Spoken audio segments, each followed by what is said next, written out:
Hello guys, ఎలా ఉన్నారు అందరూ? Welcome back to my channel Telugu అమ్మాయి భవ్య. అయితే ఇవాళ మనం పక్క తెలంగాణ స్టైల్ గుడ్డు పులుసుని అయితే చేసుకుందాం. ముందుగా స్టవ్ అనేది ఆన్ చేసుకొని 2 స్పూన్ల ఆయిల్ అనేది వేసుకొని కొంచెం కారం కొంచెం పసుపు వేసుకుందాము. ఇప్పుడు దీంట్లోనే 6 గుడ్లని ఉడికించుకొని మధ్యలో కాట్లు పెట్టుకొని ఇలా ఫ్రై చేసుకుందాం. గుడ్లని ఇలా ఆయిల్ లో ఫ్రై చేసుకుని తింటే టేస్ట్ అయితే సూపర్ ఉంటది. అయితే ఇలా గుడ్డు పులుసులోనే కాదు, మనం నార్మల్ కర్రీ చేసుకున్నప్పుడు కూడా ఇలా ఆయిల్ లో ఫ్రై చేసుకుంటే చాలా బాగుంటుంది. ఇలా ఫ్రై అయిన తర్వాత దీన్ని తీసుకొని పక్కన పెట్టుకుందాం. ఇప్పుడు అదే పాన్ లో ఇంకో 1 స్పూన్ ఆయిల్ అనేది వేసుకొని ఓల్ గరం మసాలా అయితే దీంట్లో యాడ్ చేసుకుందాం. ఇలా ఒకసారి సార్ట్ చేసుకున్నాక ఇప్పుడు దీంట్లోనే ఒక పెద్ద సైజ్ ఆనియన్ అండ్ 6 పచ్చిమిర్చిలను అయితే ఇలా మధ్యలో కట్ చేసుకొని దీంట్లో యాడ్ చేసుకుందాం. అలాగే ఒక 2 రెబ్బల కరివేపాకు ని కూడా దీంట్లో యాడ్ చేసుకొని మొత్తం గోల్డెన్ బ్రౌన్ కలర్ వచ్చే వరకు దీన్ని అయితే మనం ఫ్రై చేసుకుందాం. అలాగే కొద్దిగా అల్లం ఎల్లిగడ్డ పేస్ట్ కూడా వేసుకొని పచ్చివాసన పోయేదాకా మంచిగా దీన్ని సార్ట్ చేసేసుకుందాం. అల్లం ఎల్లిగడ్డ పేస్ట్ మొత్తం పచ్చివాసన పోయిన తర్వాత ఇప్పుడు దీంట్లోనే 2 పెద్ద సైజ్ టమాటాలను అయితే నేనైతే వేసుకుంటున్నాను. దీన్ని ఒక 2 నిమిషాలు మగ్గించుకున్న తర్వాత ఇప్పుడు ఇందులోనే కొద్దిగా పసుపు, 2 స్పూన్ల కారం, అలాగే టేస్ట్ కి సరిపోయే సాల్ట్ అండ్ కొద్దిగా ధనియాల పొడి అనేది వేసుకొని మొత్తం ఒకసారి కలిపేసుకోవాలి. మొత్తం మసాలాలు అంతా మంచిగా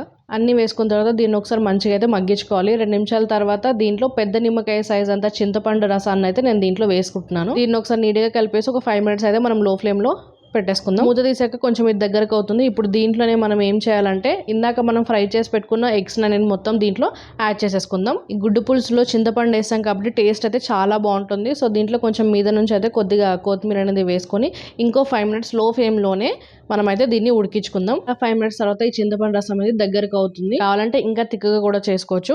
వేడి అన్నంలో ఈ పుల్లటి గుడ్డు పులుసు వేసుకొని తింటే అసలు వేరే నెక్స్ట్ లెవెల్ ఉంటది, స్పైసీగా. సో మీరు తప్పకుండా ట్రై చేయండి. ఈ రెసిపీ కనుక మీకు నచ్చినట్లయితే లైక్ చేయండి, కామెంట్ చేయండి, షేర్ చేయండి.